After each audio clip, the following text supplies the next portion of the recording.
नमस्कार, न्यूज़ 18 के digital platform पे आप मुझे देख रहे हैं और मैं हूं आपके साथ में अमनदीप। ईरान अमेरिका जंग के चलते पूरी दुनिया में एनर्जी का संकट खड़ा हो गया है।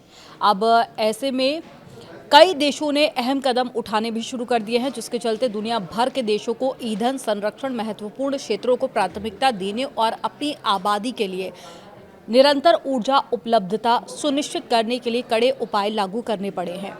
एशिया से लेकर अफ्रीका और साथ ही यूरोप तक सरकारों ने सीमित ईंधन भंडार को बचाने के लिए कई असाधारण कदम उठाए हैं, जिनमें अतिरिक्त सार्वजनिक अवकाश, घर से काम करने का आदेश और साथ ही ईंधन राशनिंग और औद्योगिक बंद जैसे कई प्रयास शामिल है। अगर श्रीलंका की बात की जाए तो श्रीलंका ने हर बुधवार को स्कूलों, इसके अलावा कॉलेज और साथ ही गैर आवश्यक सरकारी कर्मचारियों के लिए अनिवार्य सार्वजनिक अवकाश घोषित कर दिया है। राष्ट्रीय ईंधन पास यानी कि क्यूआर आधारित राशनिंग पुनः लागू किया गया है। निजी वाहनों के लिए प्रति सप्ताह 15 लीटर और सार्वजनिक परिवहन के लिए 200 लीटर की सीमा तय की गई है। और बांग्लादेश में बिजली खपत की कमी के चलते सभी विश्वविद्यालय, विदेशी पाठ्यक्रम वाले स्कूल और साथ ही कोचिंग सेंटर बंद कर दिए गए हैं और ऑनलाइन कक्षाएं शुरू भी कर दी गई है। ईंधन की राशनिंग शुरू की गई है। घरों में 5 घंटे की बारी बारी से बिजली कटौती की गई है, जिसमें कपड़ा निर्यात क्षेत्रों को प्राथमिकता दी गई है। तोड़फोड़ रोकने और साथ ही भंडार की सुरक्षा के लिए भी प्रमुख कदम उठाए गए हैं। सेना तैनात की गई है। गैस की कमी के कारण 5 में से 4 सरकारी उर्वरक संयंत्र बंद करने पड़े हैं। भूटान में जमाखोरी रोकने के लिए जैरी कैन में ईंधन की बिक्री पर प्रतिबंध लगा है। घर से काम करने वालों की व्यवस्था भी लागू की गई है। आपातकालीन सेवाओं के लिए ईंधन राशनिंग को प्राथमिकता दी गई है।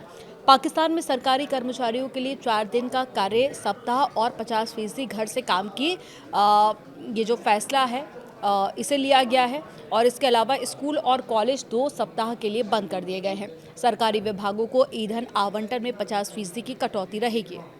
गैर जरूरी सरकारी वाहनों को सड़कों से हटा दिया गया है। फिलीपींस में भी सरकारी कर्मचारियों के लिए 4 दिन का कार्य सप्ताह लागू किया गया है। निजी क्षेत्रों को घर से काम करने के लिए प्रोत्साहित किया जा रहा है। गैर जरूरी सार्वजनिक क्षेत्र की यात्रा पर प्रतिबंध लगाया गया है।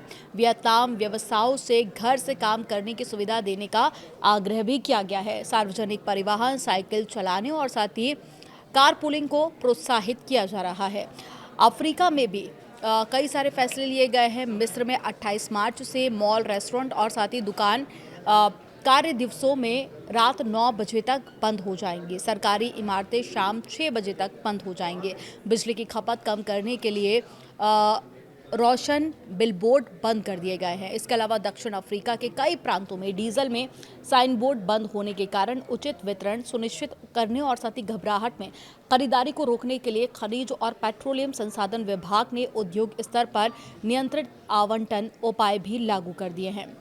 इसके अलावा न्यूजीलैंड में सरकार ने 1979 की कार मुक्त दिवस नीति को पुनर्जीवित करने पर विचार कर दिया है, जिसके तहत वाहन चालक सप्ताह में 1 दिन वाहन न चलाने का निर्णय भी ले रहे हैं।